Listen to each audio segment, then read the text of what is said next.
Jerome Powell, chairman of the Fed, has said that Bitcoin is backed by nothing and could potentially be a substitute for gold. I'm going to tell you why I think that Jerome Powell and his cronies are absolute jackasses and you should buy Bitcoin. Stay tuned.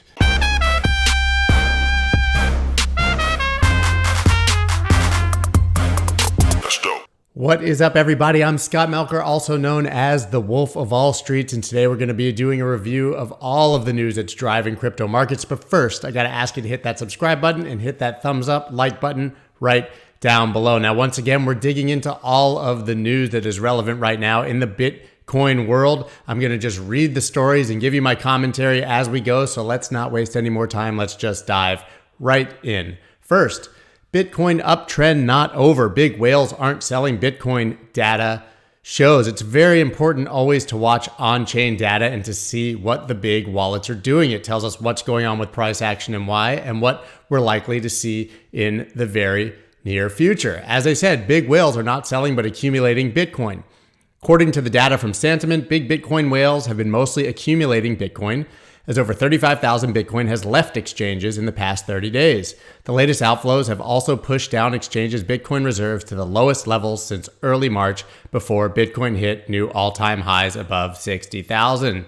Exchanges are running out of Bitcoin. If you ever took Economics 101, then you understand the basic concepts of supply and demand. Supply is being reduced from the market. It's being taken off, and demand is rising. Even if demand wasn't rising and just remained equal, a reduction in supply means that you can expect the number to go up. It is very, very clear that Bitcoin remains bullish and that more price appreciation is very likely. So don't be a jackass and start trying to short Bitcoin now. The next story, Scaramucci says more companies should be holding Bitcoin on their balance sheet. The Mooch, the 1 week communications director for Trump, this guy has gone from hero to zero and back more times than any human being in American history, but he's a hero now to all of us. Why? Because he is absolutely in love with Bitcoin.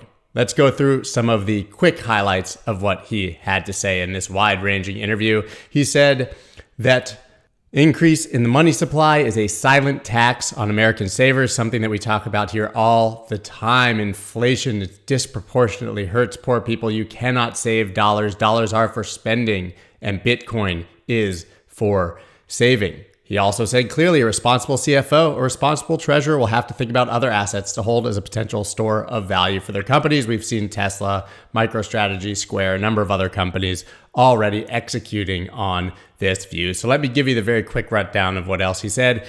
He said that Bitcoin could become a global reserve currency because it takes us back before Bretton Woods, basically where the dollar was on the gold standard. He holds 600 million in Bitcoin in his fund. He loves Ethereum, thinks that he could be working on Ethereum in the future. He also loves DeFi and said, yes, stay tuned. He's actually far more optimistic than his $100,000 target that he's been giving, but said that people think he's nuts for talking about these high prices. That's probably familiar to all of us who have tried to talk about higher targets with our normie friends and family.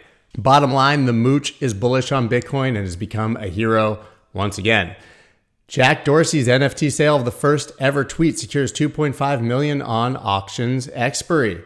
I think it's notable here to see that Justin Sun once again came in second place like he did with the $69 million Beeple sale, but clearly this guy is really either trying to drive the price of an auction up or trying to get his hands on some of these most notable NFTs. The money that Jack raised is going to charity. I think it's also interesting to see that real art is doing up to $69 million and pictures of tweets are doing $2.5 million, even being the first tweet ever.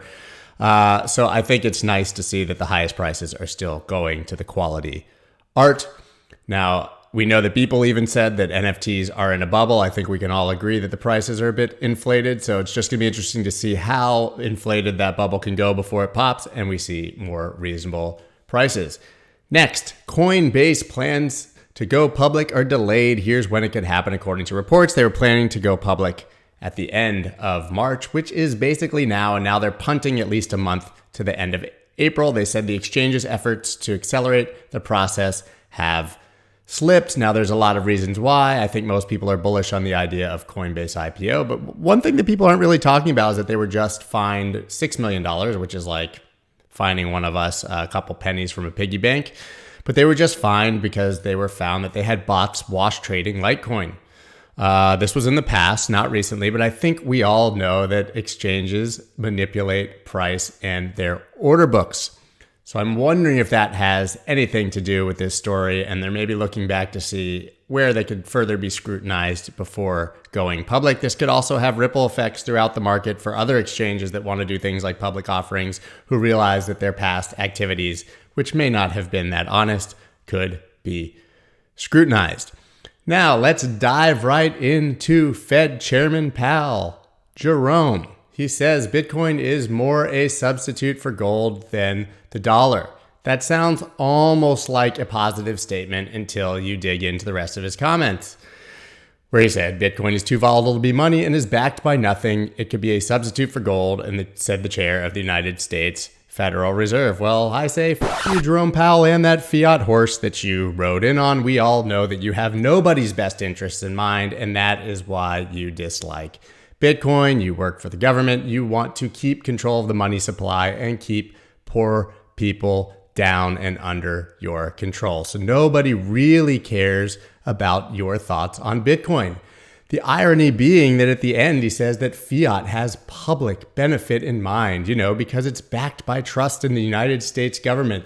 While we all know, just as Scaramucci said before, that this is a silent tax on the American taxpayer. Nobody is buying that the dollar has the public benefit in mind, or that central banks have the public benefit in mind. Do not listen to Jerome Powell or any of his cronies. I don't care what Janet Yellen has to say or any of them. They do not care about you. That's why you need to buy Bitcoin.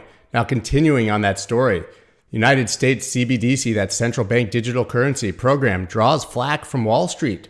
Why doesn't Wall Street want a digital dollar? Because it's going to cut them out and they're not going to be able to take their piece. Of course, Visa, MasterCard, any fintech payment system, they don't like the idea of a central bank digital currency or cryptocurrency because it cuts them out. They're not going to be able to be the taxpayer and the bridge tax collector in the middle who gets to take their little piece for doing effectively nothing, which is the way that we've transacted with money forever. Banks don't like it too much either because they do the exact same thing. You ever tried to send SWIFT or ACH and waited days for your money to arrive and then seen what those charges are on both sides? Well, a central bank digital currency, or even better, a cryptocurrency, can eliminate all of those fees. Bottom line, we know that a digital dollar is coming. They're already developing it.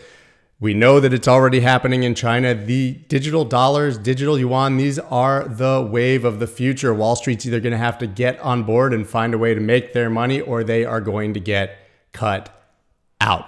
That is all of the news that's driving the markets today. Please, once again, hit that subscribe button and that like button, and I will talk to you guys tomorrow.